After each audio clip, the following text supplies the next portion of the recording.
അവസാനിപ്പിക്കുന്നു. നമസ്കാരം. ജയ് ഹിന്ദ്.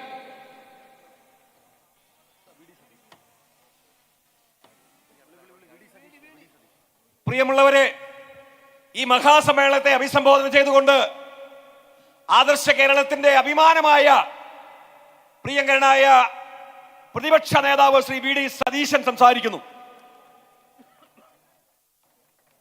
ബഹുമാനപ്പെട്ട പ്രസിഡന്റ്, വേദിയിലും സദസ്സിലിരിക്കുന്ന പ്രിയപ്പെട്ട നേതാക്കളെ, സഹപ്രവർത്തകരെ, ദീർഘമായ ഒരു പ്രസംഗം നടത്തുന്നത് അനൗചിത്യമാണ് എന്നെനിക്കറിയാം. നമ്മളെല്ലാവരും പാർലമെന്റ് തെരഞ്ഞെടുപ്പിലേക്ക് പോവുകയാണ്, ഒരു മഹായുദ്ധത്തിന് പോവുകയാണ്. ഈ മഹായുദ്ധത്തിൽ വർഗീയതയെയും ഫാസിസത്തെയും ഈ രാജ്യത്തിൻ്റെ മണ്ണിൽ കുഴിച്ചു മൂടും എന്ന ഉജ്ജ്വലമായ പ്രഖ്യാപനവുമായിട്ടാണ് കോൺഗ്രസ് മുന്നോട്ട് പോകുന്നത്.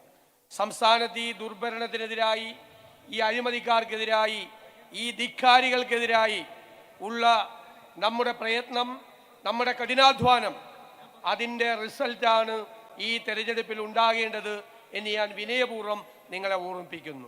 ചിട്ടയായ പ്രവർത്തനം കൊണ്ട്, അച്ചടക്കമുള്ള പ്രവർത്തനം കൊണ്ട് ഏറ്റവും നല്ല രീതിയിൽ പ്രവർത്തിച്ച് ഉജ്ജ്വലമായ വിജയം നേടാൻ നമുക്ക് കഴിയണം. അതിന് ഇന്ത്യൻ നാഷണൽ കോൺഗ്രസിൻ്റെ UDFൻ്റെ ശക്തി നിങ്ങളാണ് എന്ന് ഞാൻ വിനയപൂർവ്വം ഓർമ്മിപ്പിക്കുന്നു. ഇവിടെ സൂചിപ്പിച്ചതുപോലെ ഇത് തൃശ്ശൂർ നഗരമാണ്. നമ്മൾ ഇവിടെ നിന്നാണ് സംസാരിക്കുന്നത്. തൃശ്ശൂരിന് ഒരുപാട് പാരമ്പര്യമുണ്ട്.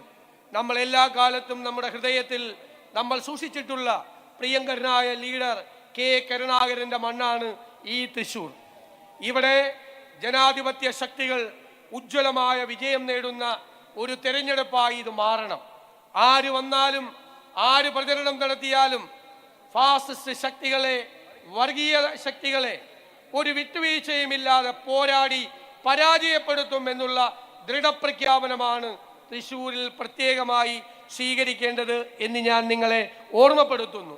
നമുക്കറിയാം, രാജ്യവ്യാപകമായി നടക്കുന്ന അക്രമങ്ങൾ, മണിപ്പൂരിൽ നടക്കുന്ന അക്രമങ്ങൾ, ക്രൈസ്തവ ദേവാലയങ്ങൾക്കെതിരായി നടക്കുന്ന അക്രമങ്ങൾ, ഇവിടെ ന്യൂനപക്ഷ വിഭാഗങ്ങളെ കേന്ദ്രീകരിച്ചുകൊണ്ട് രാജ്യം മുഴുവൻ അക്രമം നടത്തി ആട്ടിൻ തോലിട്ട ചെന്നായ്ക്കളെ പോലെ അവരുടെ വക്താക്കൾ ഇവിടെ ക്രൈസ്തവരുടെ വീടുകൾ കയറിയിറങ്ങുന്നു. നല്ല രസകരമായ കാഴ്ചയാണ്. ഇന്നലെ ഒരു തീരുമാനമുണ്ടായി. CBCIയുടെ കേന്ദ്ര കമ്മിറ്റി എടുത്ത തീരുമാനം. അവർ പറഞ്ഞു, മണിപ്പൂരിൽ അക്രമം നടത്തിയവർക്കെതിരായി, രാജ്യത്ത് ക്രൈസ്തവ ദേവാലയങ്ങൾക്കെതിരായി ആക്രമണം നടത്തിയവർക്കെതിരായി വേണം നിങ്ങൾ വോട്ട് ചെയ്യാൻ. CBCIയുടെ പ്രസിഡന്റും തൃശൂർ രൂപതയുടെ പിതാവുമായ ശ്രീ ആൻഡ്രൂസ് താഴത്ത് പിതാവിനെ ഞാൻ പ്രത്യേകമായി അഭിനന്ദിക്കുന്നു. ഉജ്ജ്വലമായ തീരുമാനമാണ്, ഈ കാലം ആവശ്യപ്പെടുന്ന തീരുമാനമാണ് CBCI എടുത്തത്.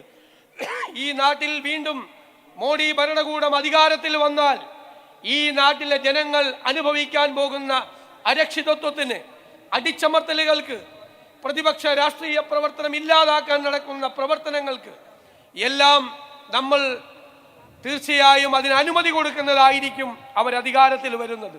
അതുകൊണ്ട് നമ്മുടെ ലക്ഷ്യം